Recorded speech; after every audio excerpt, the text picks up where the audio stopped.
Bonjour à tous pour ce webinaire de la communauté des talents pédagogiques. Bienvenue pour ce webinaire du mois, qui est donc animé par Vincent Rigaud, hein, on va y venir tout de suite. Mais juste avant, je voulais vous présenter comme d'habitude le sponsor finalement de la communauté des talents pédagogiques qui est Challenge Me. Alors Challenge Me, c'est quoi? C'est une solution qui permet de faire de l'évaluation par les pairs. Et nous, c'est une solution qu'on aime bien en fait utiliser notamment pour faire de l'évaluation soit intra-groupe, ça veut dire qu'on fait travailler les étudiants en groupe et puis ensuite ils s'évaluent entre eux, ils évaluent leurs soft skills entre guillemets. Et ils s'auto-évaluent d'ailleurs en tant qu'individu aussi, c'est assez intéressant cette modalité-là. Et il y a la solution qu'on utilise beaucoup avec eux aussi, qui est l'évaluation plutôt croisée, où un étudiant dépose un travail et est évalué par trois autres étudiants. Et ça permet comme ça d'avoir des évaluations qu'on appelle plutôt croisées. Et nous, c'est vrai qu'on aime bien cet outil-là. Donc voilà, on est content en tout cas de pouvoir, qui nous sponsor, hein, et puis de pouvoir aussi les présenter parce que voilà, c'est quelque chose qu'on utilise beaucoup, nous, à IMTBS. Donc n'hésitez pas à les contacter si ça vous intéresse, hein, ce genre de service, parce que c'est très à la mode aujourd'hui, l'évaluation par les pairs, notamment avec l'APC, etc. Ça rentre un peu dans toutes ces logiques-là. Et voilà, donc c'est très. Voilà, je vous les recommande en tout cas. Donc aujourd'hui, nous accueillons Vincent Rigaud. Donc je vous montre ici le profil LinkedIn, hein, n'hésitez pas à le rejoindre d'ailleurs sur LinkedIn. Alors Vincent est donc, on se connaît depuis maintenant un an et demi, je pense, facile, ou 2 ans est enseignant donc à IMTBS. Il intervient à IMTBS. Voilà, il a une structure à lui, on va dire, hein, et il est expert donc, vous voyez, en communication, coaching, etc. Donc, il a accompagné notamment des hommes politiques. Hein. Chez Vincent, tu as accompagné des personnes dans de différents domaines pour tout ce qui va être prise de parole, voilà, tout ce qui est leadership, etc. Et aujourd'hui, eh bien, il nous donne justement cette présentation sur l'art de finalement de faire un cours percutant, entre guillemets, de faire le cours dont vous avez toujours rêvé. Alors, ce que je précise, hein, d'ailleurs, Vincent, comme tu te rappelles, j'ai participé à un de tes cours, hein. Moi, je suis moi-même allé au cours de Vincent, justement, parce que je souhaitais m'améliorer aussi en prise de parole en public, enfin, voir un petit peu les trucs et astuces. Et c'est vrai que j'ai trouvé le cours très intéressant. Et du coup, suite à cela, je t'avais proposé bien de participer à la communauté des talents pour apporter ton expertise.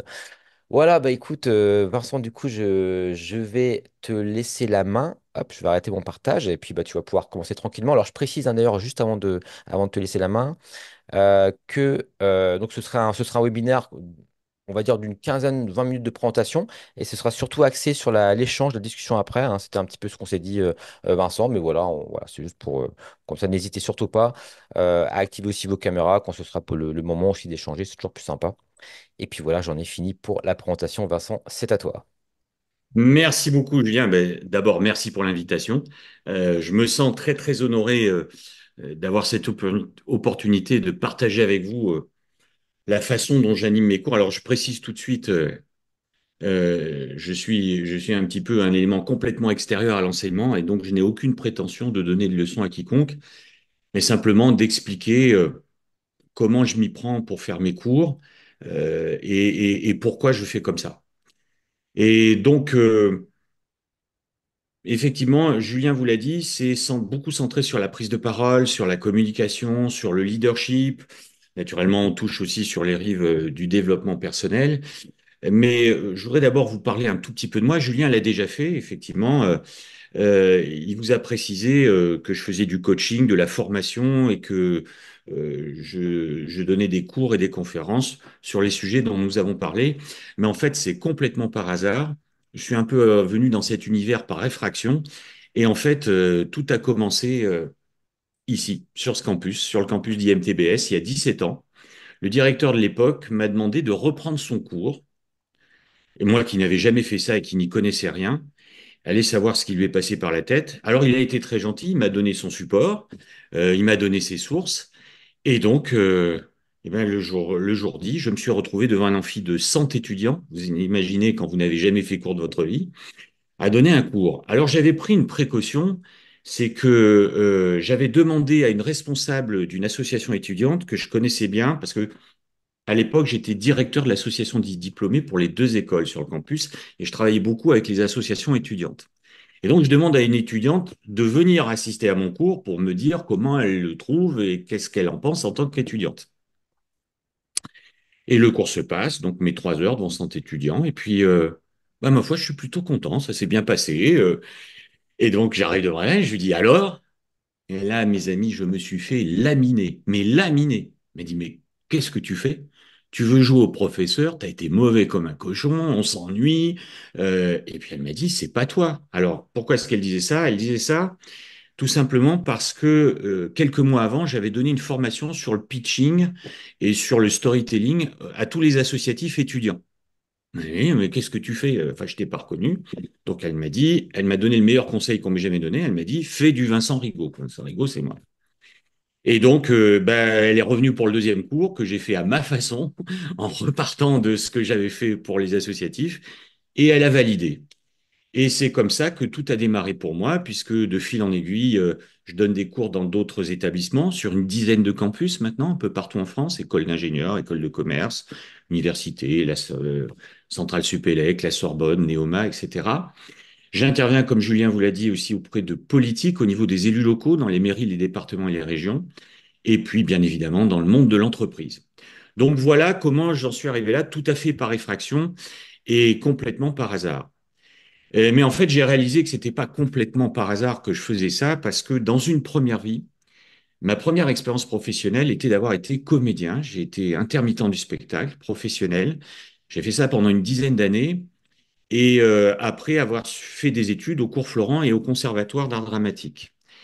Et donc, là, j'ai appris des choses, ma foi, qui m'ont en fait directement conditionné dans ma pratique actuelle quand j'enseigne.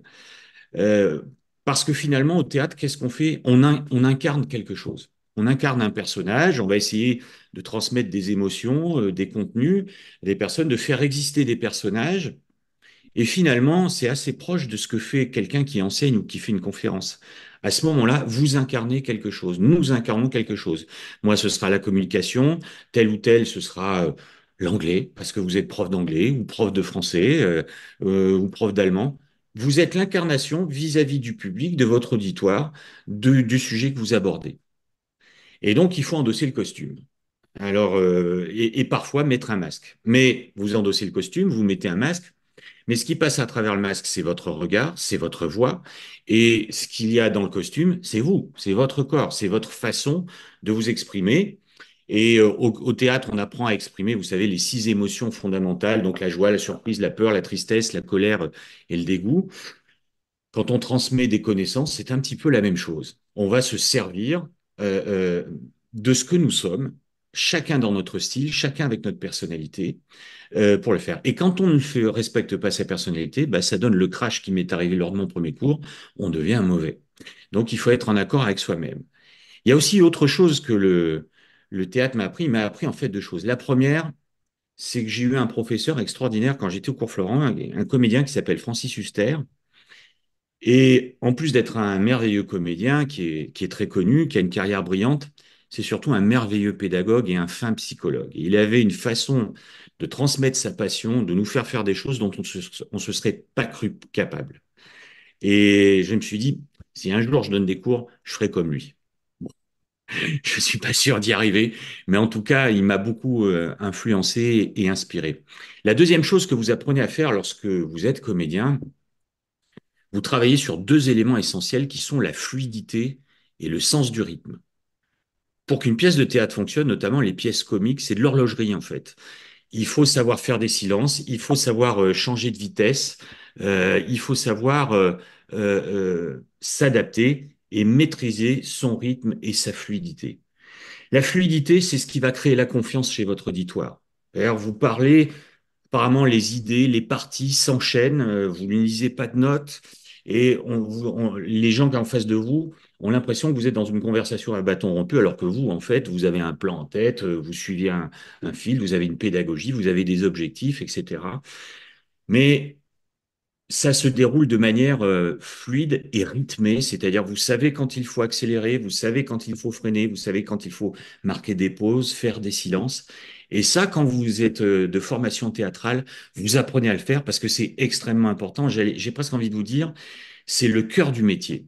Et donc, quand on arrive à maîtriser ça, quand on a l'habitude de maîtriser ça, notamment les fameux silences qui font peur à beaucoup de gens, eh bien, on donne cette impression. Et surtout, ce que je transmets aux personnes que je forme, parce que je les forme par exemple sur l'art du diaporama, vous savez, des supports.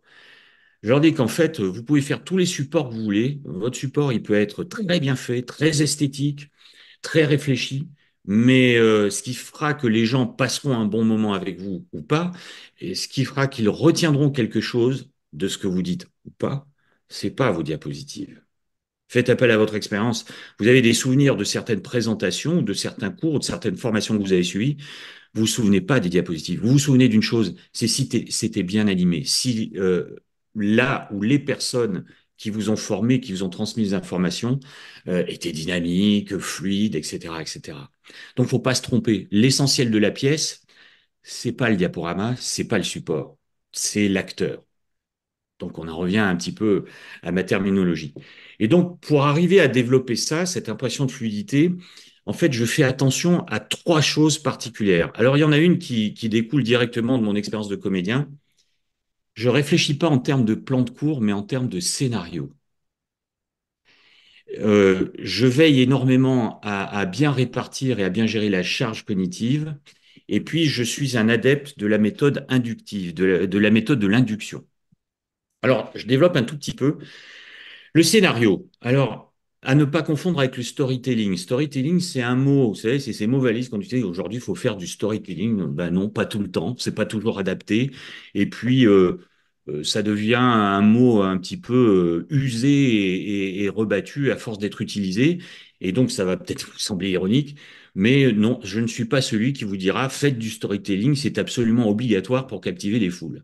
Pas du tout. On n'est pas du tout obligé de faire ça. C'est une manière qui peut être très efficace de communiquer, mais il y en a d'autres.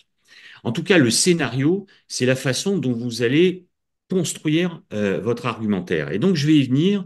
Et pour élaborer un scénario, en fait, je me base sur trois choses. La science, l'impact et la construction de la séquence. Alors là, je vais encore vous parler de ma famille. J'ai mon petit frère qui a 3 ans de moins que moi est réalisateur de films et de téléfilms. Il travaille beaucoup pour France Télévisions, pour TF1, et il a été l'assistant réalisateur de grands réalisateurs, notamment américains. Et un jour, je lui ai dit, dis donc, au fait, comment vous faites pour faire un scénario? Ça se passe comment? Et donc, il m'a fait un petit cours sur le scénario, mais il m'a dit, on commence toujours par la fin. J'ai dit, ah bon? Oui, on décide d'abord comment l'histoire se termine, qu'est-ce qui doit rester dans la tête des gens. Et donc, je m'en suis inspiré, moi, pour faire mes cours et mes formations. Et c'est pour ça que j'ai mis le mot science. La science, vous savez ce que c'est ce qui dépasse, c'est ce qui émerge, c'est le fait important, le fait marquant. Et donc, de toujours penser à la fin, je pense toujours à la fin de mon cours, qu'est-ce que je veux absolument qui reste dans la tête des gens. Vous le savez, si les gens ne consultent pas leurs notes, ils retiennent très peu de choses de ce qu'on dit, hein. 3% après 3 jours, nous disent les neurosciences. Donc, qu'est-ce que vous voulez absolument voir figurer dans ces 3%? Quand vos étudiants vont se rappeler de votre cours de communication ou autre, spontanément, qu'est-ce qui doit leur venir à l'esprit? Et donc, vous allez construire tout votre argumentaire, tout votre cours, toute votre formation en fonction de ça. Et puis après, bien évidemment, s'ils consultent leurs notes, s'ils ont accès à des supports, ils compléteront. Mais dans leur tête, vous allez appuyer sur quoi? Ça, c'est le premier point. Le deuxième point, il faut qu'un scénario soit impactant. C'est-à-dire là, on repart du début. Donc, une fois que vous avez déterminé votre objectif, quels sont les mots-clés, les concepts clés qui doivent rester dans la tête et que vous allez rappeler à la fin, d'où est-ce que vous partez? Quel impact vous mettez? L'impact, hein, c'est l'effet immédiat. Qu'est-ce qui fait que vos étudiants, enfin, quand je dis vous, hein, c'est nous, hein, c'est moi, qu'est-ce qui fait que mes étudiants vont m'écouter du début à la fin? Et on le sait, vous le savez tous, nous le savons tous, les premiers instants d'un cours, d'une formation, d'une prise de parole, quelle qu'elle soit, les premières minutes, même les premières dizaines de secondes, nous disent les neurosciences, sont extrêmement importantes. Vous allez créer ce climat de confiance, d'intérêt, de curiosité ou pas. Et il y a beaucoup de choses qui se jouent au début. Alors, bien commencer, bien finir, c'est bien, mais c'est pas suffisant. Et après, il y a la séquence que vous allez bâtir pour relier votre introduction et votre conclusion. Et alors, comment vous allez séquencer? Qu'est-ce que vous allez ordonner? Sur quoi vous allez insister? Sur quoi vous allez passer plus vite? Voire même, qu'est-ce que vous allez ne pas dire pour garder d'éventuelles questions-réponses? Bref, vous allez, en tout cas, c'est comme ça que je bâtis toutes mes présentations et tous mes cours et tous mes supports. Voilà. Bah, c'est encore une fois mon vécu de comédien qui conditionne beaucoup ma pratique, bien évidemment.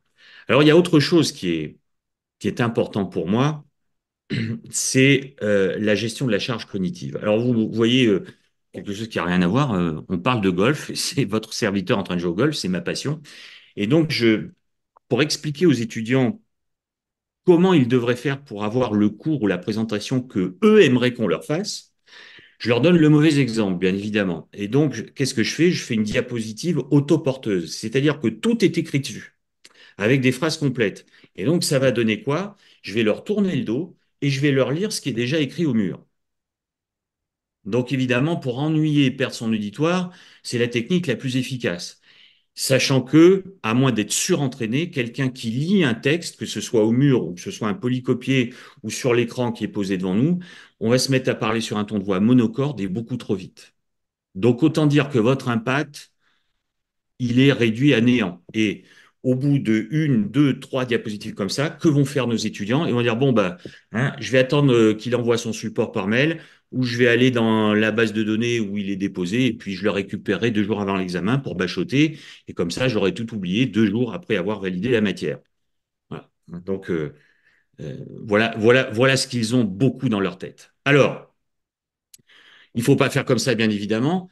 L'idéal dans PowerPoint, c'est de faire comme ça, c'est-à-dire se servir de la puissance de l'image qui augmente le taux de mémorisation et de visualisation, pardon, de faire des titres porteurs de messages. Donc, si vous mettez introduction, conclusion, étude de marché ou schéma, ça n'a aucun intérêt. Si vos titres ne délivrent pas de messages ou de slogans, n'en mettez pas. Ne surchargez pas inutilement vos diapositives. Ça, c'est vraiment le conseil du consultant. Et puis, vous voyez trois mots-clés et que je vais développer à travers mes commentaires. Donc, la stratégie qu'il y a derrière, c'est d'obliger les personnes que vous formez à prendre des notes parce que c'est la meilleure méthode d'assimilation qu'on connaisse. Et donc, ne mettre que des mots, des chiffres ou des dates clés. Ça, c'est dans un monde idéal et normalement, le diaporama ne devrait être utilisé que pour ça. Mais nous savons bien que le diaporama est devenu un couteau suisse qu'on utilise à tort et à travers pour n'importe quoi. Il y a beaucoup de présentations de communication qui devraient être faites avec d'autres supports. Mais bon, puisqu'on nous oblige en plus avec toutes les accréditations, les normes, etc., pensées par des gens qui visiblement n'ont jamais enseigné, on nous oblige à faire des diaporamas et des supports. Alors allons-y. Et comment faire, puisque ce que je vous propose là, bien évidemment, ça n'est pas applicable pour tous les enseignements et toutes les matières. Parfois, il faut mettre beaucoup plus de charges cognitives. Alors, il faut la gérer. Donc déjà, voyez une proposition, et c'est ce que j'explique à nos étudiants, de dire déjà, de donner une structure. Alors vous avez remarqué, hein, c'est beaucoup en 3 points, vous le savez, le cerveau humain est ternaire et visualise mieux et mémorise mieux ce qui est présenté en 3 points, plus haut, plus vite, plus fort aux Jeux Olympiques, on fait des règles de 3, on mange matin, midi et soir, les feux au Carrefour sont tricolores, c'est pas par hasard.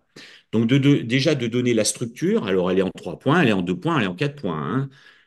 On n'est pas obligé de faire du ternaire, mais à chaque fois qu'on peut le faire, essayer, c'est plus efficace. Et puis après, ben, qu'est-ce que je vais faire? Je vais faire apparaître les mots, les chiffres et les dates clés de manière synchronisée avec mon commentaire. Je ne vais pas tout balancer en même temps.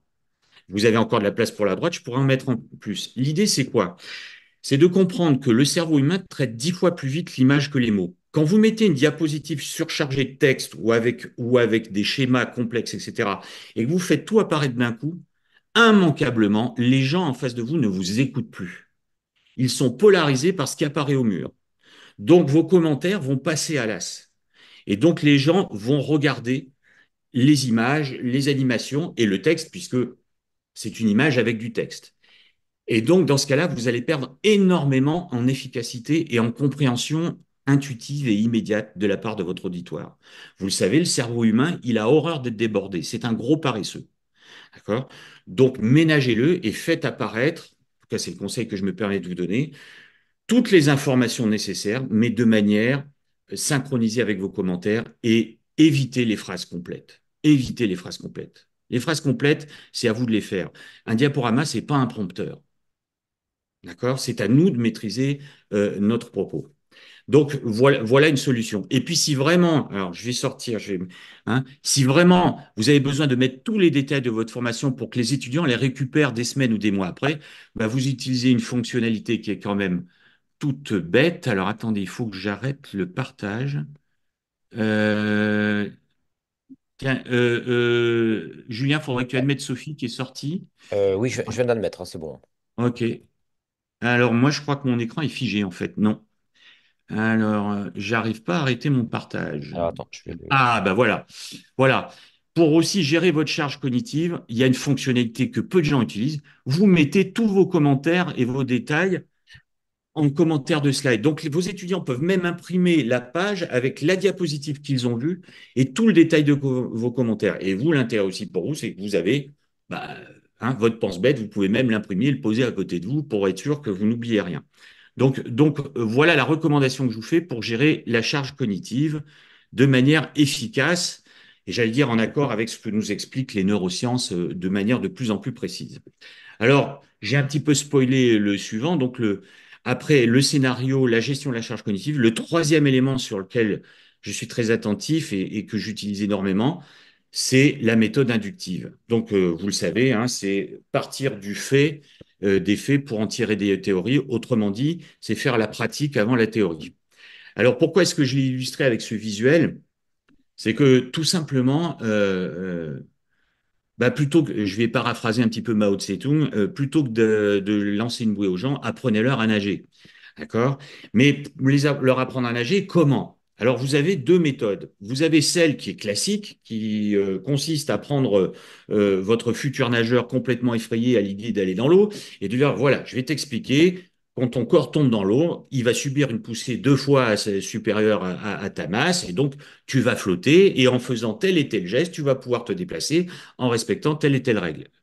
Si vous faites ça, vous avez un grand risque que la personne ne vous écoute pas parce qu'elle ne pense qu'à une chose, il va falloir que j'aille là-dedans et je ne vais pas me souvenir de tout ce que vous m'avez dit. Et vous avez la deuxième méthode, la méthode inductive, qui est celle que j'utilise pour former les gens, notamment à la prise de parole, qui consiste à pousser la personne dans la piscine, à lui laisser boire une petite tasse, hein, pas trop, à la remonter et à lui dire maintenant, je vais t'expliquer comment faire pour que ceci ne t'arrive plus jamais. Et là, vous pouvez être sûr d'une chose, c'est que les règles théoriques, elle va les écouter très attentivement parce qu'elles vont avoir du sens. Donc, c'est une méthode que j'utilise, notamment, par exemple, je leur fais faire un speech sans les former avant, etc. Je les filme à la vidéo. Ensuite, je leur fais le cours, je leur donne les règles hein, sur la rhétorique, etc. Et ensuite, nous décryptons ensemble leur vidéo. Alors, je ne sais pas si c'est transposable à toutes les matières, mais peut-être que dans certains cas, et vous sans doute ne m'avez pas entendu, y avez-vous pensé? Mais en tout cas, moi, je l'utilise quasiment systématiquement. Et je l'utilise encore plus depuis 3 ans, puisque là, j'en arrive à la fin de mon exposé. J'espère qu'il n'est pas trop long.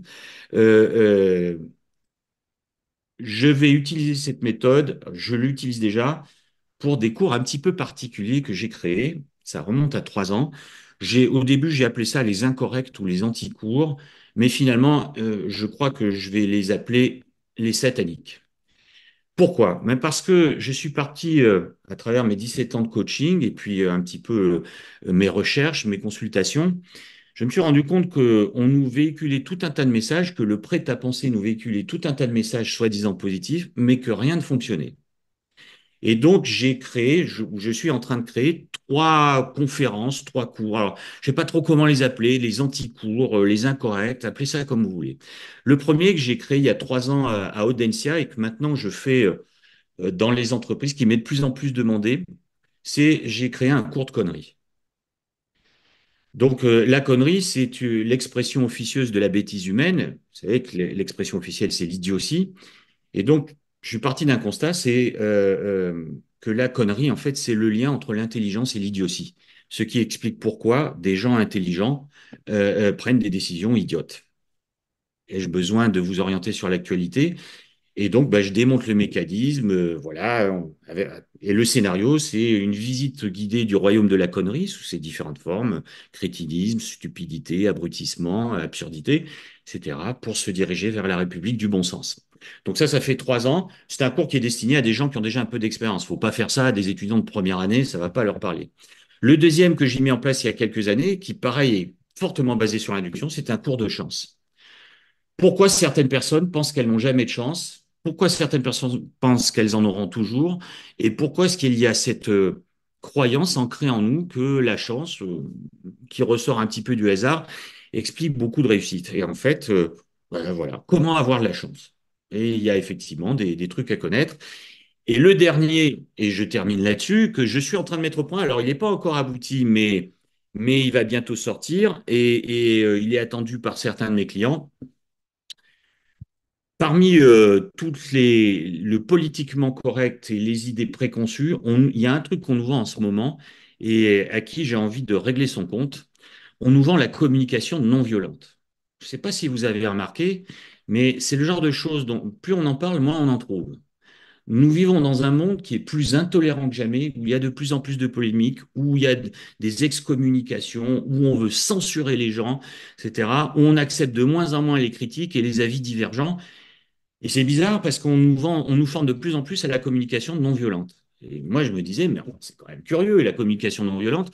Communication, moi, quand je donne des cours de communication, c'est pour que les gens transmettent de manière efficace et bienveillante ce qu'ils ont à dire. Qu'est-ce qu'on a besoin de parler de communication non violente? Alors, c'est un bon business. Et je me suis dit, est-ce qu'on imagine un abruti faire un cours de communication violente? Eh bien, cet abruti, je l'ai trouvé, c'est moi. Je suis en train de lancer un cours de communication violente effectivement, battant en brèche toutes les idées reçues et issues de la pratique et de l'expérience terrain. Voilà, mes amis, j'ai suffisamment parlé comme ça et j'espère que ce que je vous ai dit vous aura intéressé ou vous aura inspiré des questions parce que c'est le but. Et bien, et puis je pense que j'ai aussi beaucoup de choses à apprendre de vous parce qu'encore une fois, vous exercez un métier qui n'est pas le mien, donc dans lequel je suis rentré par effraction. Et donc, je suis prêt à échanger avec vous, à répondre à vos questions, à vos remarques, à vos critiques, qui sont les bienvenues. Merci beaucoup, Vincent. C'était vraiment chouette. Merci pour tous ces détails. Et non, mais c'est parfait. En plus, on a le temps d'échanger. Là, on a une bonne demi-heure. N'hésitez pas, hein, pour cette phase d'ailleurs à allumer vos caméras si vous souhaitez participer. Ça peut être plus intéressant, plus interactif. Alors, il y avait Benoît déjà qui avait une première question. Benoît, je t'en prie. Bonjour, Bonjour euh, Benoît. merci pour la présentation. C'est pas mal de choses assez stimulantes et qui ouvrent à des discussions. J'ai une question peut-être en particulier ou une remarque concernant les diapos et le fait d'avoir des diapos plus ou moins complètes, plus ou moins pas complètes, plus ou moins chargées, plus ou moins non chargées.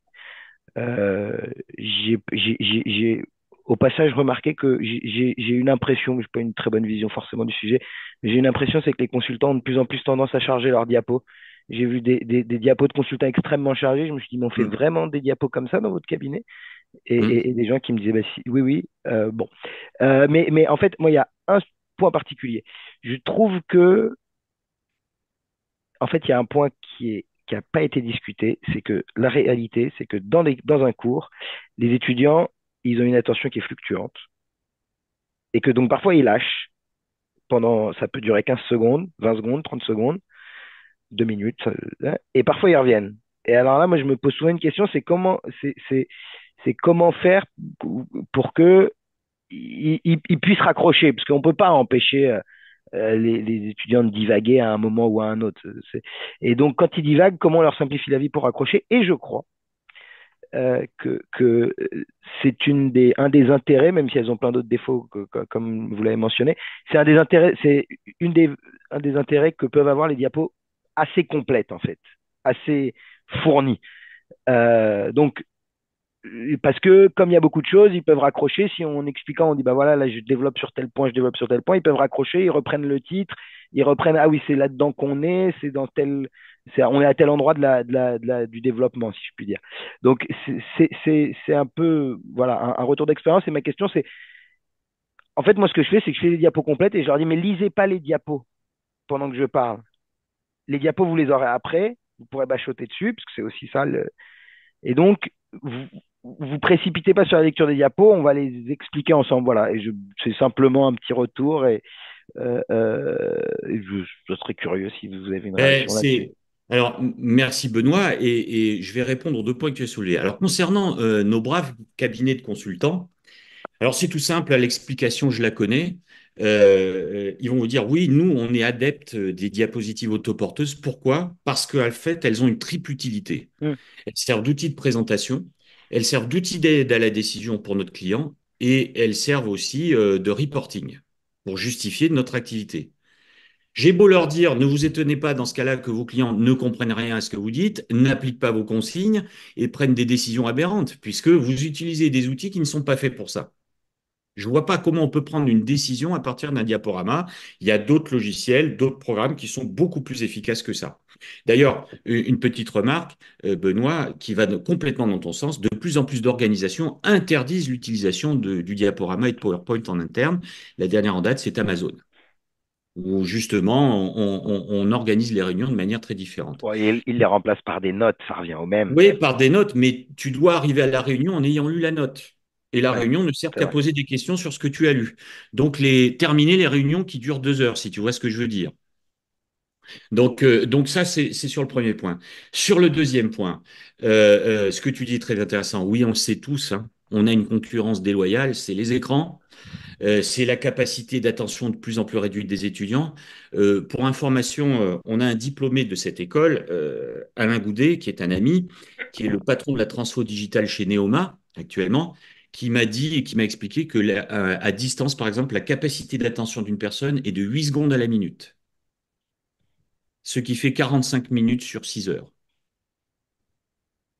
Donc, quand vous donnez un cours de 3 heures à distance, il faut vous dire que vos étudiants ont au maximum 22 minutes de capacité d'attention. En ce qui concerne comment récupérer les étudiants pendant ton cours, parce qu'effectivement, tous autant que nous sommes, notre attention, évidemment, fluctue en fonction de l'intérêt. Euh, euh, je suis complètement d'accord avec ce que tu dis en disant ne lisez pas tout ce que j'ai dit, écoutez l'essentiel de ce que je suis en train de vous dire. Le problème, c'est que si ta diapositive est complète avec toutes les informations dont toi tu vas dire l'essentiel, malgré eux, et inévitablement, ils seront polarisés par l'image. Et si elle est vraiment chargée, bah, ils vont décrocher encore plus. C'est pour ça que je me permets de recommander l'apparition progressive et graduelle de Hmm. l'information. Tu as plus de chances de les récupérer. Autre petit truc, alors là, dans l'animation, quand tu sens que ça décroche, et moi ça m'arrive régulièrement, on sent que là c'est parti dans tous les sens, faire un break, et leur poser carrément la question. Est-ce que c'est clair pour vous? Est-ce que vous intéresse? De prendre à partie quelqu'un, lui dit, je vois, j'ai l'impression là que tu es un petit peu perdu. Est-ce que tu veux que je réexplique, etc.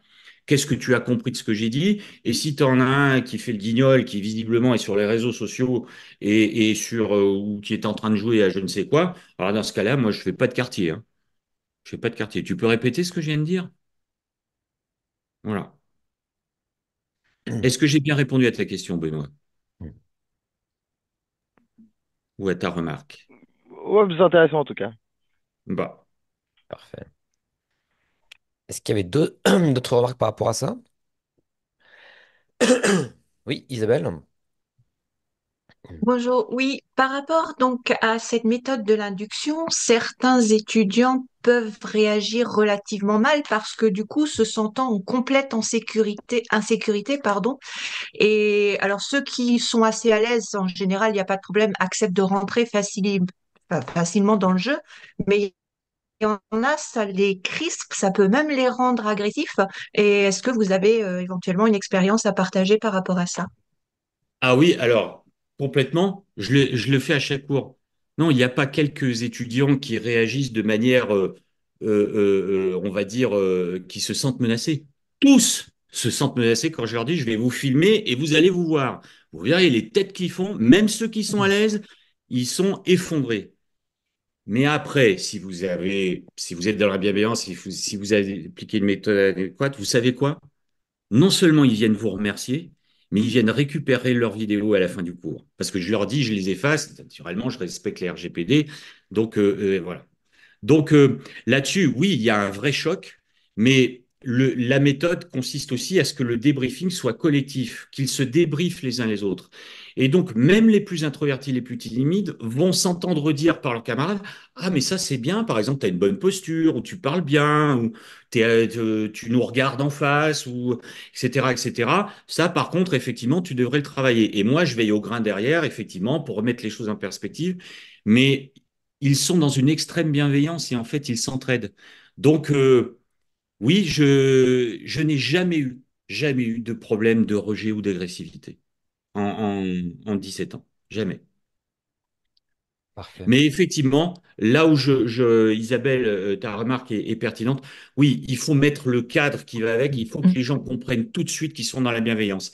C'est pour ça que la méthode inductive, je te fais parler, je te filme, mais avant que tu ne te vois, je vais t'expliquer ce que tu vas voir, ce qui marche bien ou ce qui marche moins bien, ou ce que tu peux améliorer. Et non seulement tu vas l'observer chez toi, mais tu vas l'observer chez les autres. Parce que quand on se voit à la vidéo, moi je me fais filmer 2, 3 fois par an par mes étudiants pour voir si je prends pas de défauts. La dernière fois que je me suis vu, c'était il n'y a pas longtemps, j'ai failli me tailler les veines, hein. Personne ne supporte ça, hein. C'est violent même pour moi. Mm. Mais je sais que c'est indispensable. Et donc, en exerçant son sens critique sur les autres, on le fait d'une manière aussi beaucoup plus objective. On essaie d'abord de trouver ce qui nous plaît ou ce que la personne fait bien. Et donc, on apprend à le faire pour soi aussi. Voilà Parfait. J'avais une, ma méthode. Merci. Je ne sais pas si Isabelle veut ajouter quelque chose. Non, non, si c'est important ce que vous disiez, le cadre, effectivement, mais certains ont beaucoup L'accompagnement. de mal à se voir. Et je pense aussi que c'est lié à ma matière, l'anglais, où vous avez aussi, voilà, encore une Alors, prise de je vais, risque supplémentaire, j'allais dire. Alors Isabelle, je vais vous dire un truc, mais c'est un scoop, hein. Et vous n'allez pas être d'accord avec moi, mais testez-le. J'ai fait la découverte par hasard, c'était à Audencia, il y a une dizaine d'années, où j'avais des étudiants, c'était un cours en français, et j'avais des étudiants chinois et irlandais qui parlaient très très mal le français. Il y a un moment, je ne sais pas pourquoi, il y a un Chinois qui essayait malgré tout de faire un pitch en français. Je lui dis, bah, c'est pas grave, fais-le dans ta langue. Alors lui, il me regarde, il me dit, mais vous pas comprendre, enfin, il baragouine quelque chose. Je dis, c'est pas grave. Au moins, on regardera ton non-verbal, ton expressivité, ta gestuelle, ta posture, etc. Il se met à parler. Et je me suis rendu compte qu'il parlait exactement de la même façon en français et en chinois. Je fais l'expérience avec tous les Chinois dans mon cours, avec les Irlandais, pareil. Et depuis 10 ans, à chaque fois que j'identifie un étudiant dont le français n'est pas la langue maternelle, je fais aussi des cours en anglais, hein, et je leur dis, je les fais parler dans les deux langues, eh bien, à 99%, Isabelle, tu vas pas me croire, Mhm. ton, ta signature vocale, ta posture, ta gestuelle, la façon dont tu regardes les gens, c'est pareil. C'est-à-dire que ton impact, qui repose essentiellement sur le non-verbal, est le même quelle que soit la langue dans laquelle tu parles. Et donc là, je leur dis, donc plus de complexe. Et ils le voient en plus, parce que quand je leur dis au début, ils me croient pas. Ils me disent, non, mais vous racontez n'importe quoi. Et quand ils se voient à la vidéo, ils disent, mais mince, je parle pareil dans les deux langues. Alors après, il y a deux petites nuances. Il y a certaines langues sont un peu plus musicales que d'autres, mais les intonations et le rythme vont être pareils. Et il y a, la grosse différence, c'est la fluidité. C'est-à-dire que quand tu ne parles pas ta langue maternelle, bah, tu as moins de richesse lexicale et tu butes un petit peu sur les mots. Mais ce que je leur dis, pas de complexe, on sait que vous parlez pas votre langue, donc allez-y. De toute façon, Mhm. votre impact non verbal est le même. Fais le test si tu veux dans tes cours d'anglais, parce que Ah ça bah, va je les pense. décomplexer. Moi, je leur ai raconté Mhm. une anecdote invraisemblable qui m'est arrivée où, à un moment, dans ma carrière, j'étais presque bilingue américain. Je fais une présentation à des États-Uniens, à Washington, D.C., moi, le petit français. J'allais travailler comme un fou avec mes copains américains, etc. On aurait pu me prendre pour un cow-boy. Et ils viennent me voir à la fin, ils disent, on est un petit peu déçus parce que nous, on adore l'accent français. Mhm. Donc, 2 jours après, je faisais la même présentation et je me suis mis à parler comme ça. Hello, my name is Vincent. I am happy to be here and to speak with you, but please forgive my mistakes because my English is not very good. Et là, il y avait une femme dans l'assistante, je l'ai entendue, je l'ai vue, elle a dit so sexy. Donc, fais faire le test à tes étudiants, fais-les parler et filme-les, montre-les. Tu vas les guérir de tous leurs complexes. Parce que nous, Français, on a horreur de notre accent anglais. Mhm. Tu verras, ça marche. Merci beaucoup. C'est Parfait. presque un sujet de thèse. J'avais une remarque justement par rapport à... En fait, ce que je me suis amusé à faire, c'est de rechercher en même temps, effectivement, des données justement par rapport à la méthode inductive ou pas. Et effectivement, Mhm. ceci dit, la remarque d'Isabelle, juste pour certains étudiants, en tout cas, ça peut être chronophage, prendre plus de temps. Confusion également, hein. Pour certaines personnes, ça peut apporter de la confusion. Il faut une solide maîtrise du sujet, mais ça, je pense que de toute façon, la pédagogie, il y a pas de, c'est compliqué d'avoir une réponse 100% vraie ou fausse, suivant les contextes, suivant le public, etc. Mais effectivement, on retrouve quand même les points positifs, favorise l'apprentissage, l'engagement, la curiosité, etc., etc. Donc, tout va peut-être dépendre aussi parfois des matières, mais c'est intéressant de voir ce qu'en dit la recherche en tous les cas. Et il semble, voilà, il y a des avantages et des inconvénients, et je pense que c'est important d'avoir ça en tête. Tout à fait. Mais déjà que ça ne convienne pas à toutes les matières. Et j'allais dire aussi, il faut que ça colle avec le profil de l'animatrice ou de l'animateur. Mhm. Tout le monde n'a pas forcément le tempérament ou le naturel pour. Euh, moi, écoute, je l'ai fait dès mes premiers cours. Enfin, pas le premier, comme je vous ai dit, c'était une catastrophe, mais dès le deuxième. Et, euh, Mhm. et je n'ai jamais eu le moindre problème. Et Au par contre, tu contraire, vois, les gens te remercient. Mais c'est ce qu'on disait avec Isabelle, c'est-à-dire l'accompagnement, le cadre, l'ambiance que tu vas installer. Encore une fois, hein, je vous l'ai dit pendant ma présentation initiale, c'est l'animation qui compte le plus. Tu peux faire ce que tu veux, utiliser tous les outils, toutes les théories que tu veux. Si l'animation n'est pas au niveau ou si elle n'est pas cohérente avec le sujet, ça ne marchera pas. Mhm.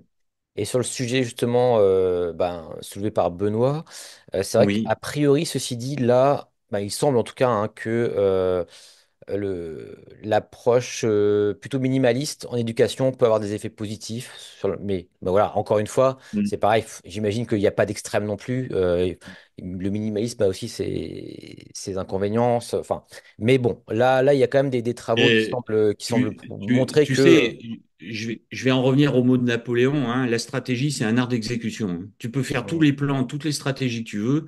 Si la façon dont tu mets ça en musique n'est pas cohérente, ça marche ouais, pas. ouais, tout à fait. Et là où je te rejoins, Julien, c'est que bah, dans ma matière, prendre la parole, à un moment, ce que je leur explique, hein, si vous parlez tout seul devant votre glace, vous ne verrez pas et vous n'entendrez pas ce que verront et entendront les gens en face de vous. Parce qu'on voit une Hum, image inversée de nous-mêmes, on s'entend avec notre oreille interne, donc on mesure pas son impact. Or, les orateurs exercés et efficaces, ils mesurent parfaitement leur impact sur les gens. Ils savent quels sont leurs points forts et leurs faiblesses. hum, L'orateur parfait, ça n'existe pas, bien évidemment. tout à fait. Donc, Non, euh, mais donc voilà. Mais c'est intéressant de voir qu'il y a aussi des bases scientifiques aussi sur lesquelles se baser pour ces questions-là qui peuvent paraître justement des questions à débat, mais il y a Ouais. parfois quand même des travaux de recherche qui tendent à prouver certaines choses, même si encore une fois, c'est difficile d'avoir une science exacte, je Oui, pense, dans ce genre de choses. sur la pédagogie, oui, je suis d'accord. Puis Mm. là, je suis absolument pas compétent, encore une fois, moi, je Non, non, mais suis c'est top. brioleur qui Mais, rentre dans la maison. mais- Mais simplement sur la communication, il y a une chose qui est sûre, quoi que prétendent certains, c'est pas une science, c'est un art. mm, Alors effectivement, il y a des principes à connaître, mais il y a tellement de façons d'être un orateur ou une oratrice efficace. Tu sais, je vais te dire une chose, Julien. L'efficacité dans la prise de parole, ça se mesure c'est très simple, hein, ça se mesure à deux choses et seulement deux. Un, on t'écoute du début à la fin. Deux, on a retenu l'essentiel de ce que tu as dit. mm, Alors, tu utilises la méthode que tu veux, tu as la personnalité que tu veux, tu enseignes la matière que tu enseignes, peu importe. Mais si tu as fait ça, tu as fait le job. mm, Voilà. C'est aussi ce que j'essaie de leur dire, hein. Et parfois, des personnes introverties, par exemple, vont être beaucoup plus efficaces que des personnes volubiles et qui ont beaucoup d'aisance. Ça aussi, c'est un des messages que je véhicule à nos étudiants. C'est de leur dire, ne confondez pas aisance et efficacité. Vous allez mm, avoir parfois le beau parleur qui va en faire trop, qui va digresser, etc. Puis à la fin, vous allez dire, ah ouais, qu'est-ce qu'il parlait bien, il était à l'aise, dis donc. Ah oui, qu'est-ce qu'il a dit? Ah, je me souviens plus vraiment, mais c'était bien. Ben, moi, j'ai un mm. problème. Et à l'inverse, quelqu'un de plus introverti va être dans l'économie de mots, dans la recherche du mot juste, et tu vas retenir l'essentiel de ce qu'il va dire. Et j'avais une question justement par rapport à, c'est pas un sujet qui fait assez débat, c'est la prise de notes. Toi, Oui. dans tes cours, du coup, tu leur donnes pas Euh, forcément le diaporama, c'est ça, et ils doivent prendre les notes et Moi, dans mes cours, j'utilise beaucoup le diaporama minimaliste là, que vous avez vu là, avec où on voit un golfeur avec trois mots et un titre. Et hmm, je leur dis, je mets peu de choses sur mes diapositives, c'est volontaire parce que je veux que vous preniez des notes. hmm. Hum, Et j'ai une chose à dire, et je pense que ça va faire un petit peu écho au point que Benoît a soulevé tout à l'heure, Benoît, c'est que pardon, je vais dire quelque chose d'un petit peu polémique, mais toutes ces accréditations, ces normes, ces classements, etc., sont en train d'industrialiser la fabrique des crétins. C'est-à-dire qu'on va avoir des étudiants qui vont avoir des diaporamas surchargés, qui vont dire, bon, j'écoute pas, de toute façon, je vais faire autre chose, je récupérerai le machin, soit par mail, soit dans la base de données de l'école, je bachoterai 2 jours avant mon épreuve, je la valide et après j'oublie tout. Il n'y a pas de prise de notes. Or, la seule manière efficace d'assimiler quelque chose, c'est de s'approprier ce qu'on est en train d'écouter. Or, si on leur fait du prédigéré, pré-mâché, qu'ils savent qu'ils peuvent récupérer à tout moment, Hmm. Et c'est pas évident parce que c'est vrai que même par ah, rapport à la prise de c'est notes, très là, compliqué. je Parce qu'on regardais nous justement oblige à faire les. quelque chose, selon moi, d'inefficace. Ouais. Il y a un côté, excuse-moi de t'interrompre, il y a Non, un je t'en prie. côté, enfin, ça revient à ce que tu disais, à quoi ça sert un PowerPoint en fait? Est-ce que c'est un support de présentation ou est-ce que c'est un support Mm, de cours et que c'est le mm. matériel du cours? Et à partir du moment où en effet il y a je sais pas si c'est une obligation, mais quand même, ouais, si on peut dire une obligation à ce que il faut être capable de démontrer que ce qu'on a demandé aux étudiants à l'examen, bah, on leur avait bien enseigné et que tout ça est Mm. très bien aligné. Et ça, c'est la logique d'accréditation en particulier, enfin, entre autres. Ouais. Et du coup, ça pousse à avoir cette espèce de double usage Mm, mm. du PowerPoint qui est support de présentation et support de cours, si tu peux le dire comme ça. Et en effet, c'est sans doute pas optimal. Quant à la question de la prise de notes, je pense que c'est un truc avec lequel les étudiants ont du mal. Je pense que c'est un truc qui. Je suis un peu effrayé de dire un truc comme ça parce que j'ai que 33 ans et j'ai l'impression que c'est un peu une phrase de vieux con, mais je pense que ça se perd. En tout cas, moi, je vois peu d'étudiants prendre des notes et, Alors, et c'est des Benoît, batailles dont j'estime que c'est pas tout à fait ouais. ma bataille. Enfin, bon. Alors, Et alors que quand on s'y habitue, c'est en effet, comme tu dis, c'est comme ça que qu'on retient, Benoît, quoi, en fait. Benoît, un petit truc qui va te faire sourire et un truc qui va te remonter le moral. Le truc qui va te faire sourire, c'est donc, je leur dis donc, prenez des notes et donc, et je ne vous enverrai pas mon support. Par contre, je vous autorise à sortir vos smartphones et à photographier mes diapositives. Toujours dans l'idée de l'appropriation. Et je peux te dire que j'ai des étudiants qui, soit sur leur ordinateur, soit sur leur tablette, font des restitutions de mon cours qui sont meilleures que mes supports. Tu as la photo de la diapositive, les commentaires à côté, des traits, etc. Donc ça, déjà, moi, je n'interdis pas l'utilisation du smartphone, au contraire, je la favorise. Et je leur fais des petits diapositives de synthèse pour qu'ils emmènent la checklist, comment prendre la parole, voilà, maîtriser le fond, le non-verbal, etc. Parce que je considère qu'il ne faut pas mener des combats qui sont perdus d'avance. Donc l'intelligence artificielle et les devices, bah, il faudra faire avec les amis. Alors c'est pas toujours simple et on pourrait avoir beaucoup d'échanges là-dessus. Et puis pour te remonter le moral, nous avons une experte de la prise de notes ici, je ne sais pas si elle est encore là, qui donne des cours notamment à de bachelors pour prendre des notes. J'ai nommé Sophie Souza. Est-ce que Sophie est encore là? Est-ce que tu Oui, pourrais bien dire sûr, un je mot, suis Sophie? là. Je suis là. Vous Oui, m'entendez? oui, Oui, en effet, c'est une petite. On a mis en place depuis 2 ans avec un collègue un cours, un atelier de prise de notes pour nos bachelors première année. Et, euh, et ma foi, voilà, ça répond à un réel besoin. Et donc, on essaye tous ne sont pas complètement démunis hein, face à cet exercice-là, mais voilà, on leur fait cet atelier pour leur montrer à quel point ça fait partie des savoir-faire ben, centraux, hein, au cœur de la compétence de l'étudiant. Voilà. Euh, Ouais. mais c'est uniquement pour les bachelors première année. Je pense qu'on pourrait étendre, proposer cet atelier, en effet, à d'autres programmes et auprès d'autres étudiants. Hmm. Est-ce que du coup, parce que je voyais que même, c'est une question complexe, parce que même on voit que la prise de notes manuscrite est plus efficace que la prise de notes sur ordinateur. Donc est-ce que dans ce cas, c'est des choses que tu leur dis aussi, Sophie, ou pas Absolument. Ben, forcément? je m'appuie justement sur les études scientifiques pour leur montrer Hmm. en effet, la prise de notes manuelle euh, a une incidence sur la manière de mémoriser et d'apprendre. C'est ça, ouais. Euh, et ensuite, je leur laisse le choix. Je leur Hmm. laisse Alors, le choix tiens, parce qu'en effet, Sophie, oui, j'aimerais t'écouter sur une remarque qui vient d'arriver de la chat de ouais. Rita et qui pose une sacrée bonne question. La prise de notes pour les dyslexiques et les dysorthographiques, on fait comment? Ah, c'était Alors, la la question question se peut-être de posait Guillaume déjà quand les également. diaporamas n'existaient pas, hein. On pourrait Ouais, répondre ça à ouais. Rita, mais ça serait un peu de mauvaise foi, d'accord? Bah oui, avant, comment on faisait, hein, parce qu'il n'y avait pas de diaporama, hein. Donc, alors, comment est-ce qu'on fait? Qu'est-ce que tu proposes comme Alors, moi, j'ai solution, pas Sophie? de solution parce que j'ai pas de connaissances ou de compétences pointues pour ces Mhm. 10.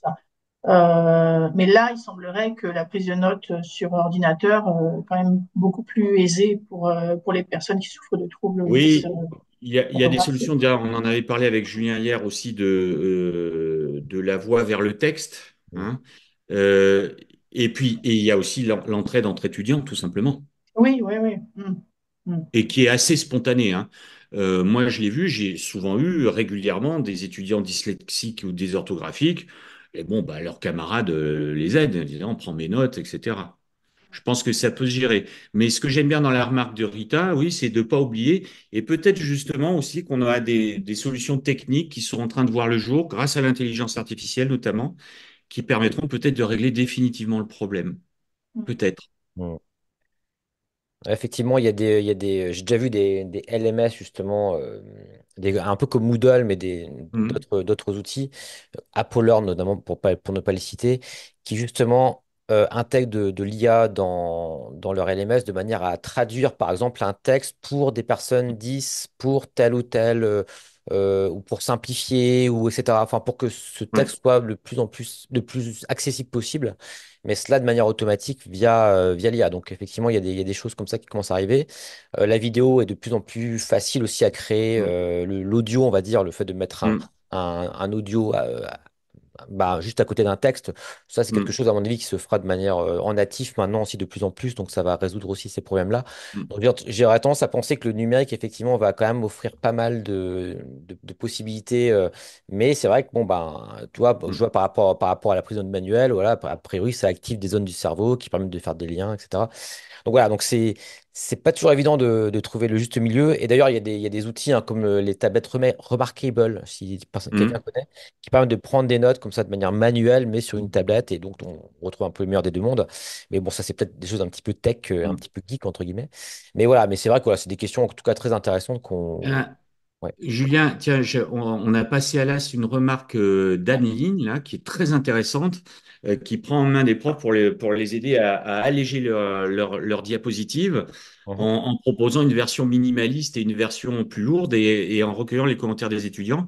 Alors, je ne sais pas si Anneline est toujours avec nous, mais en tout cas, oui, ça rejoint complètement ce que Je je suis vous ai toujours là. montré.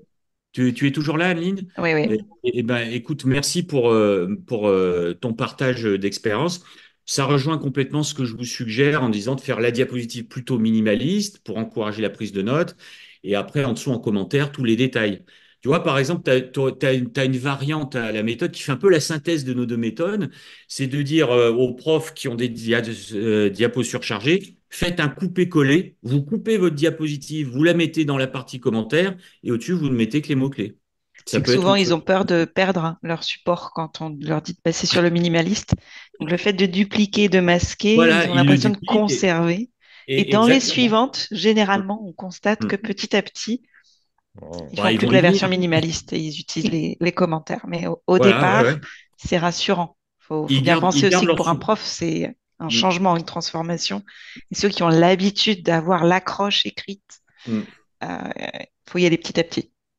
Ouais, super Mais intéressant. déjà, ce qu'il y a de bien aussi dans ton expérience, Adeline, c'est que ça veut dire que tu, tu travailles avec des profs qui sont eux-mêmes convaincus qu'il faut qu'ils améliorent les choses ou qu'ils les changent. Il y a quand même ça. Parce On que réussit à soulever la question quand Mm, souvent ça vient par d'autres questions de mm, toute façon mm. maintenant ils écoutent plus mon groupe là, est-ce que tu pourrais Ah, venir le mm, voir parce que nous observer en classe, je comprends pas ce qui se passe.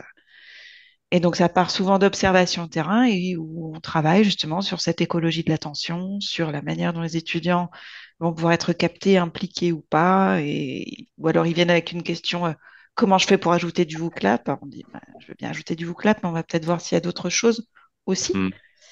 Euh, donc, Souvent, soit ça arrive par une question qui est autre et on en arrive Mm. à cette Mm. réflexion autour de l'attention et des moyens divers et variés, que ce soit sur... Quelquefois, j'ai vu des profs qui disaient c'est bon, vous avez bien noté tout ce qu'il y avait sur la diapo? Si ça arrive à l'examen, vous saurez répondre? Et qui font une pause le temps que les étudiants écrivent. Donc là, Sophie, je pense que sur la prise de notes, ça doit vous faire beaucoup sourire. Et, et, et donc là, on reprend à partir de ces questions qui sont complètement parallèles et qui pourtant traitent de la même chose, qui traitent de finalement comment j'accroche mes étudiants pour favoriser le fait qu'ils mémorisent, qu'ils apprennent. J'enseigne, mais est-ce qu'ils apprennent? Alors, je suis, si je peux rebondir sur tout ce qui a été dit, c'est très, enfin, à mon avis, c'est ça le commentaire qui a été mis sur, bah, il faut des diapos light et des diapos plus complètes. Faudra avoir les deux. Il y a deux usages, il faudrait distinguer. Mm. Euh, ça fait deux fois plus de boulot pour le prof au passage, mais euh, Sauf c'est si tu utilises ma méthode, Benoît. Tu mets tous les détails. Le problème de oui, oui, beaucoup oui. Non, de cours, ce c'est que du je veux dire, copier-coller de Word. ce que je veux dire, ce que je veux dire, c'est que chaque année, enfin en tout cas, moi, chaque Mm. année, on essaye d'améliorer un peu, de compléter, de mettre à jour, notamment, parce que moi, je suis dans une discipline où en plus, les exemples, ils sont très évolutifs. Donc voilà, quand on sort un exemple en management stratégique, on sort un exemple qui a 2 ans, bah, des fois, enfin, ça arrive, hein, l'entreprise a fait faillite, donc on veut pas, c'est un peu, faut éviter, voilà, faut mettre à jour beaucoup. Et donc s'il faut mettre à jour les deux versions, mais peu importe, c'est à la limite, ça c'est pas le sujet. Mais j'avais plutôt une autre interrogation qui est d'ordre plus général, qui n'est pas de l'ordre du conseil pratique, mais qui est, si on part du principe que l'attention est une question, je pense qu'on peut dire que la capacité d'attention, c'est aussi un muscle. Tu parlais des 8 minutes Des par 8 heure secondes, oui, d'attention, des 8 des secondes 8 par secondes, oui, minute. oui. 8 secondes à Euh, la minute, ouais. c'est sans doute parce que les débats sont excellents et que les intervenants sont excellents, mais j'ai fait preuve d'un peu plus d'attention dans cette présentation. Bon, donc en fait, c'est possible. Et donc, à partir du moment où on a dit ça, est-ce que, d'une certaine manière, c'est pas aussi un peu, ça aurait pas du sens de dire, non, mais en fait, votre attention, je vais pas, c'est pas à moi de vous mâcher le travail, en fait. C'est à vous de développer ça parce que c'est une compétence, en fait. Ça va vous servir. Et donc, et donc, je vais pas faire comme si j'étais. Alors, c'est pas comme ça que je fais court, hein, mais je vais pas avoir besoin d'être aussi captivant que Netflix. Parce que si on vous habitue à ça, en fait, mes amis, vous deviendrez uniquement capable d'avoir de l'attention envers ce qui est qualité Netflix. Et donc, moi, j'ai le souvenir quand j'étais plus étudiant, euh, parmi les profs qui m'ont le plus appris, c'est les profs qui m'ont fait galérer, en fait, d'une certaine manière. Et donc, est-ce que finalement, on pourrait pas retourner la question en disant, ouais, mais en fait, ils ont du mal, mais il faut qu'ils travaillent. Et c'est leur problème, pas le nôtre. Je grossis le trait et Ouais, rassurez-vous, alors là, c'est pas mon approche quand j'enseigne, hein, mais non, non, je non, pose non, la mais question. non, mais Attends, je comprends bien où tu veux en venir. juste avant, désolé, Vincent, désolé de te couper. Et je vous propose, parce que là, on va arriver au terme Oui, de la il va diapo, falloir que je vous j'aime quitte, bien oui. terminer vraiment à l'heure. Mais ce que je vous Ouais. propose, c'est qu'on va rester connectés, ceux qui voudront, et on garde la question, là, si tu as un petit peu de temps, Benoît, et Oui, Vincent, si tu as un petit peu de temps aussi, on reste connectés. je voudrais répondre à Benoît rapidement, Ouais, Julien, ok, vas-y, parce que vas-y, vas-y, je dois me sauver. pas de souci. Oui, Benoît, très bonne question. Mais il y a une chose que tu sais, on le sait maintenant, c'est que le cerveau humain, l'une de ses qualités principales, c'est la plasticité.